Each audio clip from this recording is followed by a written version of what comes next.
Hi, I'm Terry Murphy. And I'm Rita Cook, and we're ECP-TV. And Terry is a drummer, and he's got his drummer hat on right now. I think he looks good. Everybody, let us know what you think about Terry's hat. Yeah, put it in the comments section. Yeah. And this is part 2 of what we were just talking about earlier, so we had to do something different. What do you got going on over there in your paper? My little notes. Well, let's talk about the derailment. Train derailment in East Palestine, Ohio. Yep. Then we also had one in Springfield. Okay, that was so. This week is today's the 8th of March, so that was yesterday, the 7th of March, or this week for sure in Oklahoma. Today's the 9th, but I've just been informed. I guess I did drink that alcohol that we had at the last show. Okay, so yeah, so why are there so many train derailments? Do you think? Well, I think a lot of it is the trains are pretty dilapidated. I mean, they're old. They look old.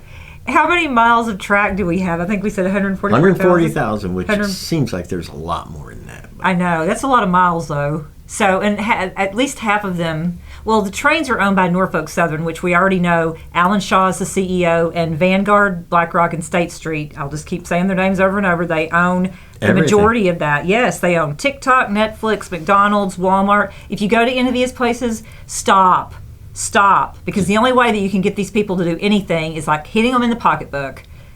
That's all I got to say about that. So keep going. No more Burger King or McDonald's. Well, it's all bad for you anyway. Yeah. Well, and you know, they have the footage of the Palestine train on fire 20 miles before it actually derailed. Mm-hmm. It was flaming, and they never knew anything about it. And it's because we don't have cabooses anymore. I know, that's what I heard. Remember when we were little and we would wave at the caboose guy and he would be waving back? Oh, that was a good old days. And you thought, what a great job. I know, right? Just and he had a bedroom in there. Yeah, cruising around. He was actually doing something. So, you know what? We already know that it's all about cutting corners. And I don't think there's anything wrong with having money. Nothing. I do not have a problem with money. But when you don't use it with your soul and with your heart and you become greedy, that's when you start seeing yourself going downhill. Well, they made something like $7 or $10 billion. And I think they were going to cut out the caboose, right? And then they were going to give the people in East Palestine $1,000 for their troubles. I don't know, that's a lot of money. I saw a report that there was a woman was talking about that the attorneys for the residents in East Palestine were told to go get blood work done to see if they had dioxin in their system. So they all went there, and LabCorp, apparently a U.S. company, suddenly can't do those blood tests. What do you think about that? I mean, that's crazy. Crazy. Yeah, it's crazy. And, you know, I still want to say that there was $4 million last year dedicated to the lobbyists, like the Norfolk Southern lobbyists, to go in and, you know, schmooze the dudes and the gals that are sitting in D.C. right now. And in my last column, I just wrote, if you really want to know what's going on, okay, look at the lobbyist, look at who the lobbyists are supporting. I don't care what party it is. Look at what those politicians are promoting with the next bill that they're trying to put out and get passed, and then you'll see what's really going on. It's that easy. It's a no-brainer. Yeah. Right? Yeah.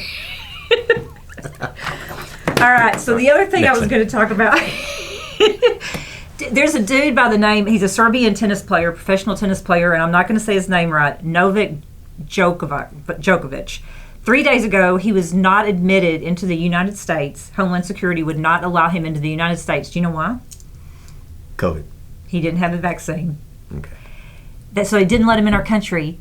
So now he just needs to go on down to Mexico and pop over with the rest of the million of people that do not have a COVID shot, probably are not taking a test. I don't even want to say probably. We know they're not taking a COVID test. I don't know. It's idiotic. Yeah. I mean, it's just idiotic. It is. So, what else you got to say? Don't get me lying. I don't know. Let's see what was in the paper. See what's on my other sheet here. Yeah, absolutely. What was in the paper? Let's see. What was in the paper? I'm still just like really tripping out about this whole TikTok thing because it's so obvious what they're doing. Yeah, well, they're controlling it. So. I mean, and it's not the Chinese. No, it's not. I mean, everybody that says it's the Chinese Communist Party, TikTok is owned by a Chinese company that is privately held. They're registered in the Cayman Islands, and they have a Singaporean CEO. Yeah. How does that have anything to do? And you know, and our producer's like, looks like he's going to come over and kill us right here. Tell me about your music. What's going on with your band? Well, it's all original. Yeah. What kind of music? It sounds like a mix between, I don't know, it doesn't sound like anybody. I think we listened to it last week. It was really good. I bet the viewers would probably be really interested in coming on and checking it out. Yeah, maybe we could use it as intro music. Yeah, that would be good. So I think that what we need to do right now is, in addition to using your music, so everybody knows who you are. What's your band called? Love Field. Love Field, as in like the airport in Dallas? Okay. Sort of. All right. So everybody, Love Field is very important to listen to and see what's going on. And I think that I just want to say another thing that we can like figure out how we can make this happen. So if all these social media platforms do go down, how do people talk? How do people get the word out? I think that it is about, like, first of all, having a news station like this where we're actually able to tell the truth. And neither one of us are suicidal, so I just want to point that out. But I think it's important for people to start coming together, just coming together as human beings and saying, this is what we can do. My friend at the Department of Homeland Security said, contact your representatives. And I know a lot of people are like, that's not really going to work. But it does work. It really does. And it's not against the law to question whether or not the ballots were really, accurate or not. It's not against the law. No matter what they want to tell you, you cannot get arrested in our country for that reason. It's the First Amendment, the First Amendment. So, I mean, freedom of speech, freedom of press, right to bear arms. They're trying to take them away. And you know what? The thing is that so the reason why we have the right to bear arms in the Constitution is not so that you and I can shoot at each other because we don't like each other. It's to defend ourselves when our government gets out of control. Yeah. And I don't know when. I mean, I don't want to shoot people, and I certainly don't want to become aggressive like that because we talked about January 6th in our last episode. But what do? Can't protect ourselves with pistols against the government, can we?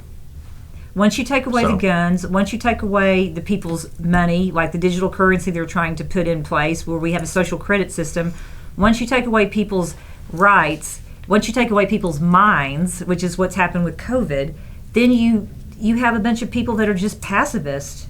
And you see it in other countries. Yeah. So one thing I am very proud of, though, is that I think that Norfolk Southern guys are trying to contact us.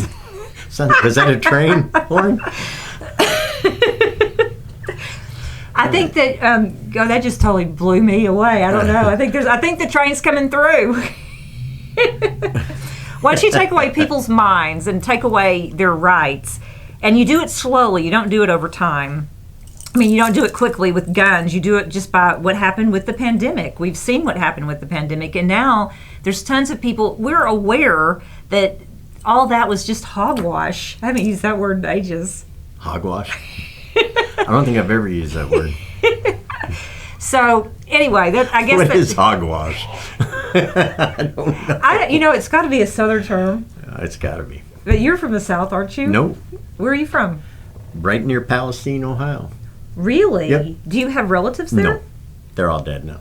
Wow. They died last week. But that is the farm. Just kidding. Ooh. Yeah.